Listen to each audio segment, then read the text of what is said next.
Bismillahirrahmanirrahim. First, second, assalamu alaikum. Today we start a new topic, area of triangular region. When vertices are given, let A x1, y1, B x2, y2 and C x3, y3 are the vertex of a triangle ABC. Then the area of a triangle ABC is equal to half into A x1, y1, 1, x2, y2, 1, x3, y3, 1. First condition, if the determinant is negative, then take it absolute. If the determinant is 0, then the points A, B, C are collinear or lies on the same line. And collinear points are those points which are lies in the same line. Now exercise 6.4, question number 4. Find the area of the triangular region whose vertex are the following. So P1 0, 0, P2 2, 4 and P3 minus 2, 2.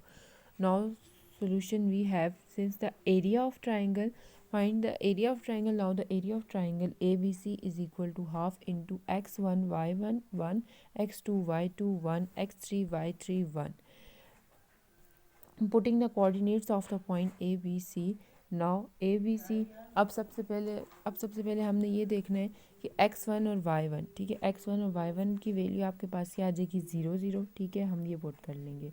Next आपके पास क्या x2 और y2 2, 4, ये हम put कर लेंगे।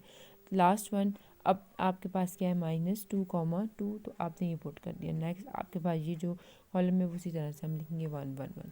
Now taking the determinant 1/2 is, हम बाहर ले लेंगे, तो सबसे पहले डिटर्मिनेंट लेंगे तो 0 हम लोगों के पास आ जाएगा, इसकी रो और इसको कॉलम को छोड़ेंगे तो हमारे पास ये वैल्यू आ जाएगी। नेक्स्ट वन -0 और इसकी रो कॉलम को छोड़ा तो हमारे पास 2 1 -2 और 1 आ गया। लास्ट हमारे पास क्या आ जाएगा 1 को हम लोग लिखेंगे, हमारे पास इसकी रो और इसको कॉलम को छोड़ा तो 2 4 -2 एंड 2 आ गया। अब अगर हम देखें तो 0 के साथ ये जब ब्रैकेट मल्टीप्लाई हो जाएगा 0 आ जाएगा। सिमिलरली इसको भी मल्टीप्लाई करेंगे 0 आंसर आ जाएगा। अब हम इन दोनों को मल्टीप्लाई करते हैं, 2 2 ज़ार 4 एंड 4 2 ज़ार 8 माइनस प्लस हो जाएगा, तो 4 + 8 आपके पास क्या आ जाएगा 12 एंड 12 1 ज़ार 12 आ गया। अब 1 is 2 और 2 6 ज़ार 12, तो इट्स मीन कि आपके पास क्या आ जाएगा 6 आ जाएगा। Question number 5. Find the area of region bounded by the triangle ABC whose vertex are this. Same as question number 2. Question number 8 is, find the angle in between the line represented by the following second degree homogeneous equation. So part number D, x square minus 7x plus 6x square is equal to 0. We have this, so x square, अब सबसे पहले हम लोगों ने क्या करना है कि इसको सॉल्व करना है, तो इसके लिए हम लोगों ने इसके फैक्टर्स बनाने हैं। फैक्टर्स बनाने के लिए हम लोग क्या करते हैं जी, इसको फैक्टराइज करते हैं। एक्स स्क्वायर आ गया, ठीक है, वाई 6x का स्क्वायर आ गया। अब हमने जो भी करना है इसके चेंज लानी है, मल्टीप्लाई करोगे फर्स्ट इसके कोफिशिएंट को और इसके, तो आपके पास क्या आता है 1 आंसर आता है। इट्स मीन कि मल्टीप्लाई करने से आपके पास 1 आंसर आना चाहिए और प्लस माइनस करने से आपके पास क्या आना चाहिए -7 आना चाहिए। तो उसके लिए हम लोग करते हैं जी 6 और मल्टीप्लाई बाय 1, ठीक है, -6 -1 6 1 है 6 एंड माइनस आपके पास क्या आ जाएगा प्लस हो गया, तो 7 आंसर, बड़ी वैल्यू आपके पास 7 है, तो हमारे पास यहाँ पे क्या आ जाएगा 7 आ जाएगा। अब देखें तो इसमें इन दोनों में हम क्या कॉमन आ जाएगा, इन दोनों में से हम लोगों के पास आ जाएगा x कॉमन, ठीक है, x को कॉमन ले लेंगे तो हमारे पास क्या आ जाएगा, अंदर हमारे पास क्या बच जाएगा x और -6y। सिमिलरली इन दोनों में से हम y को कॉमन लेंगे तो x - 6y is equal to 0। तो हमारे पास दो फैक्टर्स आ गए, एक आ गया x - y और दूसरा आ गया x - 6y is equal to 0। तो इधर x - 6y is equal to 0 और x - y is equal to 0। Hence two first degree straight line are, so x minus 6y is equal to 0 and x minus y is equal to 0. Now question number 8 is, find the angle between the line represent the following second degree homogeneous equation. तो अब इसके लिए सबसे पहले हम लोगों के पास part number A है 3x² minus 2xy minus 5y² is equal to 0. Comparing with the general form of the second degree homogeneous equation. Second degree homogeneous equation is ax² plus 2hxy plus by² is equal to 0. तो अब आप compare करो, a आपके पास क्या आ जाएगा 3, b या या 2h किसके इक्वल आ जाएगा हम उनके पास -2 के इक्वल. अब 2 से कैंसिल हुआ तो हमारे पास क्या आंसर आ जाएगा, h is equal to -1 and b is equal to -5. Since the angle between the two straight line is, अब टू स्ट्रेट लाइन का एंगल का फार्मूला हम लोग के पास होता है tan theta is equal to 2 into square the root h² minus AB divided by a plus b. Formula of angle between the two straight line. Now put the value of h, a and b in this equation. -1 -3 into -5, तो 3 divided by -a plus b, और b आपके पास -5 आ गया.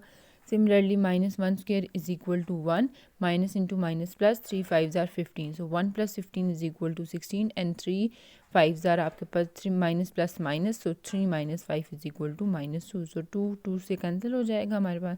तो क्या answer आ जाएगा आपके पास, -16 square root आ गया. अब 16 किसके स्क्वायर रूट में आता है, -4 आ जाएगा. ठीक है, हमें थीटा फाइंड आउट करना है. Now tan inverse on both side, तो आपके पास क्या आ जाएगा, theta is equal to tan inverse -4. Question number 9, show that the first degree straight line in x and y perpendicular are neither when they are represented by the following second degree homogeneous equation. So part number 1, x² plus 5xy minus y² is equal to 0. Now compare the equation of second degree homogeneous equation. Now second degree homogeneous equation is ax² plus 2hx plus by² is equal to 0. Now comparing the coefficient, a is equal to 1, 2a is h is equal to 5, so h is equal to 5 divided by 2, and b is equal to -1. For the second degree homogeneous equation is perpendicular. Second degree homogeneous equation हम लोगों के पास क्या है, an equation of the form ax² plus 2hxy plus by² is equal to 0, where a is not equal to 0, a, b, C are constant is called the homogeneous quadratic equation of the second degree in the variable x and y. Now in perpendicular, the homogeneous second degree homogeneous equation is a plus b is equal to 0. Now a plus b is equal to, आपके पास क्या आ जाएगा, a की value put करेंगे 1 आ गई, b की value आपके पास -1 आ गई, तो a plus 1 minus 1 is equal to 0. Now this is perpendicular, therefore the lines are perpendicular. Now to find the first degree straight line, factorizing is not possible, so dividing given equation by x². ठीक है, अब x² के साथ हम इसको divide करेंगे क्योंकि ये हमारे पास इसकी फैक्टराइजेशन पॉसिबल नहीं है. इसके लिए हम लोग इसको डिवाइड करेंगे x² से. x² से यहाँ से कैंसिल हुआ, ये x से कैंसिल हो गया, और ये आपके पास बच जाएगा x minus y² divided by x². Equation आपके पास ये आ गई. अब इसमें हम लोगों ने क्या करना है, हम लोग आगे इसको फाइंड आउट करनी है हम लोगों ने, तो y की वैल्यू फाइंड आउट करनी है. तो इसमें हम लोग सबसे पहले क्या करेंगे कि मतलब फर्स्ट डिग्री स्ट्रेट लाइन हम लोग पास करें, फाइंड आउट करें, तो उसके लिए सबसे पहले आपको ये डिवीजन ख़त्म करनी होगी. ठीक है, तो इस डिवीजन को हम लोग ख़त्म कर देंगे किसी मतलब ऐसे ख़त्म कर देते हैं कि हम लोग बोल देते हैं लेट यू इज किसी भी कांस्टेंट से. तो यू हम लोग कोई भी यू कांस्टेंट ले लेते हैं जिसको हम लोग बोल देते हैं कि इस डिवीजन की इक्वल है. ठीक है, लेट हम लोग बोलते हैं u is equal to y divided by x, तो u square. Now put u in this, so u square minus u square plus 5u plus 1 is equal to 0. अब इसमें से -1 को जैसे हमने कॉमन लिया, -1 इधर है तो उधर चला जाएगा, तो हमारे पास इक्वेशन हम लोगों के पास इस फॉर्म में बन गई। अब अगर आप देखें तो this is a quadratic equation. Now this is a quadratic equation to find the root of by using a formula. So u is equal to minus b plus minus b square the root b square minus 4ac divided by 2a. Put the value a is equal to 1, b is equal to minus 5 and c is equal to minus 1. So minus into minus plus, minus 5 square minus 1 into minus 1 divided by 2 into 1. So minus into minus plus 5 आ जाएगा. Next is minus 5 square is equal to 25 plus 25 minus into minus plus and 4 ones are 4. अब further आगे हम लोग इसको solve करते हैं तो 25 plus 4 क्या आ जाएगा 29 आ गया. अब नाउ पुट u को हमने किसके इक्वल पुट किया था y बाय x के इक्वल. हम यहाँ पे y बाय x डाल देते हैं, हमें x की वैल्यू चाहिए तो y x से डिवाइड हुआ है तो उधर जाके मल्टीप्लाई हो जाएगा. तो आपके पास x की इक्वेशन आपके पास y क्या आ जाएगा y is equal to 5 plus square root 29 divided by 2 into x और y is equal to 5 minus square root 29 divided by 2 into x is the first degree straight line passing from origin. Next is find the joint equation of the line. So what is joint equation? If a1x plus b1y plus c1 is equal to 0 and a2x plus b2y plus c2 is equal to 0 are the two straight line, then the simple product of the given two non-homogeneous lines defined as a joint equation of a line.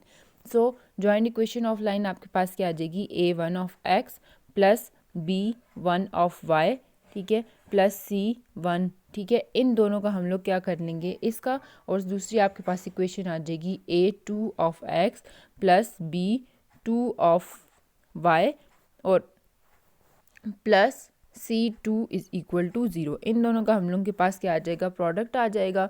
The joint equation of the homogeneous straight lines obtained form, ठीक है, ये आ जाएगी. और put अब इससे हम लोग क्या कर देंगे, this the joint equation of the homogeneous of straight line. अब इससे रिलेटेड हम क्वेश्चन सॉल्व करते हैं. सबसे पहले हम लोग के पास क्या है, find the joint equation of the straight line that passes through the origin and. अब सबसे पहले पार्ट ए आपके पास क्या है, perpendicular to the line represent a 3x square minus 7xy plus 2y square is equal to 0. अब सबसे पहले हम लोगों ने इसके फैक्टर्स फाइंड आउट करने हैं तो उसके लिए हम इसको फैक्टराइज करेंगे. फैक्टराइज किया तो हमारे पास क्या आ जाएगा -6 और मतलब कि 3 2 6 आ गया, ठीक है. अब मतलब कि मल्टीप्लाई करने से 6 आए, प्लस माइनस करने से 7 आना चाहिए. हमने इसको -6 -1 तो वो लिख लिया. अब हम इन दोनों में से 3x को कॉमन लेते हैं, अंदर हमारे पास क्या बचेगा x - 2y. सिमिलरली इन दोनों में से हमने -y को कॉमन लिया, अंदर आ गया x - 2y. x - 2y और 3x - y इसके फैक्टर आ जाएंगे. अब नेक्स्ट हम लोगों ने क्या कर दी जी, y की वैल्यू इन दोनों में से हमने फाइंड आउट कर ली. नाउ अब फर्स्ट हम लोग बोल देंगे कि फर्स्ट जो इक्वेशन आई है उससे हम लोग बोलेंगे slope of the line. So m1 is equal to आपके पास क्या आ जाएगा 3, ठीक है. अब सेकंड आपके पास क्या आ जाएगा m2, तो m2 इज इक्वल टू आपके पास क्या आ जाएगा 1 divided by 2. Perpendicular line passing through the origin, ठीक है. तो perpendicular line passes through origin है और m1 स्लोप भी m2 स्लोप भी है. तो हम लोग सबसे पहले क्या करेंगे, इक्वेशन ऑफ स्लोप मतलब कि हम लोग फाइंड आउट करने की स्लोप फाइंड आउट करने की इक्वेशन आपके पास क्या है y minus y1 divided by -1 divided bye m1 x minus x1. Now putting the value, तो ओरिजिन से पास हो रहा है तो 0 0 पुट कर दिया और m1 स्लोप आपके पास 3 आ गया तो -1 डिवाइडेड बाय 3. तो 3y minus x is equal to आपके 3y is equal to -x आ गया. So x minus 3y is equal to 0. Similarly the second m2 is equal to -1 divided by 2. तो it's mean कि आपके पास क्या आ जाएगा -x is equal to y 1/2 into y. So y is equal to -2x आ गया. So 2x plus y is equal to 0. Now this the joint equation. So joint equation आपके पास क्या आ जाएगी a1x प्लस b1y, ठीक है. और आगे c1 तो मीन्स के c1 और c2 जो है हम लोग उसको पुट कर देंगे 0 के, तो वो आपके पास इसमें एक स्ट्रेट लाइन इक्वेशन आ जाएगी. तो ये दो आपके पास इक्वेशंस आ गई, इन दोनों का हम प्रोडक्ट लेंगे तो आपके पास जॉइंट इक्वेशन ये आ जाएगी 2x² + 3xy + 7xy + 3y² = 0. Now remaining part of all question is your homework.